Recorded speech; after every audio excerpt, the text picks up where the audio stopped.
এরপরে তারা এই দেশে সংখ্যালঘু কাজ খেলছে বর্তমানে। একটা বিশৃঙ্খলা তৈরি করবে, মুসলমানদেরকে পিয়াই করবে, আর হাইলাইট করে পশ্চিমাদেরকে দেখাবে দেখেন সংখ্যালঘুরা কেমন নির্যাতিত হচ্ছে। এই জন্য ইসকনের কাজ খেলছে। ওরা ঢাকা শহর চট্টগ্রামে বিরাট বিরাট সম্মেলন করছে। আমার প্রশ্ন খুব স্পষ্ট, ওই ফাঁদে পা দেওয়া যাবে না। গোটা ওয়ার্ল্ডের মধ্যে বাংলাদেশ এমন একটি রাষ্ট্র, এখানে সংখ্যালঘুরা মুসলমানের ঈমান এবং ইখলাসের কারণে দুনিয়ার মধ্যে সবচেয়ে বেশি নিরাপত্তার সাথে বসবাস করে। আর যারা আমাদেরকে সংখ্যালঘুদের নিরাপত্তার সবক দেন, সেই ভারতের প্রধানমন্ত্রী নরেন্দ্র মোদীকে বলবো, আমার দেশের সংখ্যালঘুদেরকে নিয়ে আপনার টেনশন করার কোনো কারণ নাই। আপনি নিজের দেশের সংখ্যালঘু মুসলমানদের নিয়ে চিন্তা করেন।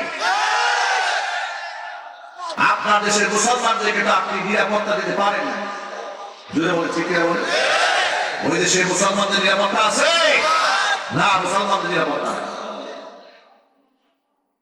গরুর মাংস ফ্রিজে রেখেছে, সেই অপরাধে পিটিয়ে দুজনকে হত্যা করেছে। ঘটনা কি সত্য না মিথ্যা?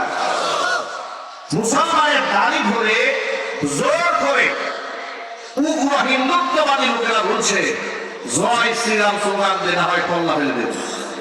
এই ভিডিওগুলো অনলাইন সোশ্যাল মিডিয়াতে আছে। আমি আপনাদের বিনয়ের ছোট্ট একটা প্রশ্ন করি, আপনারা বলেন তো, বাংলাদেশের কোন মুসলমান কোন হিন্দু কলায় শুরু করে বলেছে যে তুই কালিমা পড়? একটা রেকর্ড আছে, একটা ঘটনা আছে। এরপরও তারা সংখ্যালঘু কাজ খেলে বাংলাদেশে। তোমরা কাদের উস্কানিতে নাচো এটা আমরা খুব ভালো করে জানি। এখানে সাধারণ হিন্দুদের কোনো দোষ নাই। ইসকন এটা সাধারণ হিন্দুদের সংগঠন নয়।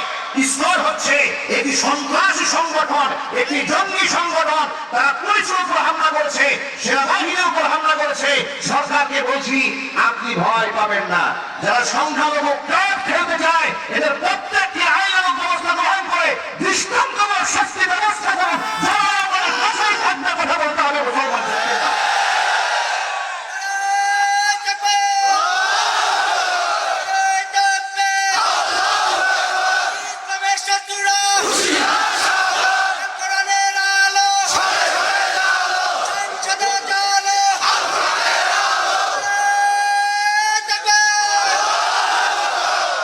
সুতরাং এই সমস্ত বিভ্রান্তির মধ্যে পা ফেলা যাবে না, ওদের পাতানো ফাঁদে পা দেওয়া যাবে না। আমি মুসলিম ভাইদেরকে বলছি, ইসকন উস্কানি দিচ্ছে মুসলমানদের সাথে ধর্মীয় দাঙ্গা লাগাই দেওয়ার জন্য। আপনারা ওদের পাতানো ফাঁদে পা দেবেন না। কোন হিন্দুর গায়ে হাত তুলবেন না, হিন্দুর বাড়ি ঘরে হানা দেবেন না। ইসলাম কোন অমুসলিমদের বাড়ি ঘর ভাঙচুর করতে পারমিশন দেয়নি, কথা বলতে হবে। মন্দিরে হামলা করতে পারমিশন দেয়নি। ওরা উস্কানি দিচ্ছে যাতে করে আপনারা এই কালকুলা করেন। কিন্তু ওদের এই চালাকি আলহামদুলিল্লাহ দেশের মানুষ বুঝে গেছে, ঠিক না ভাই? যারা বলেন, সুতরাং যারা মুসলমানদেরকে উস্কানি দিচ্ছে তাদের বিচার হবে ইনশাআল্লাহ। তাদের চক্রান্তের জবাব দেওয়া হবে আইনের মাধ্যমে। আমরা গোটা বাংলাদেশের মানুষ ঐক্যবদ্ধ আছি, ইনশাআল্লাহ থাকবো। যদি বলেন ইনশাআল্লাহ।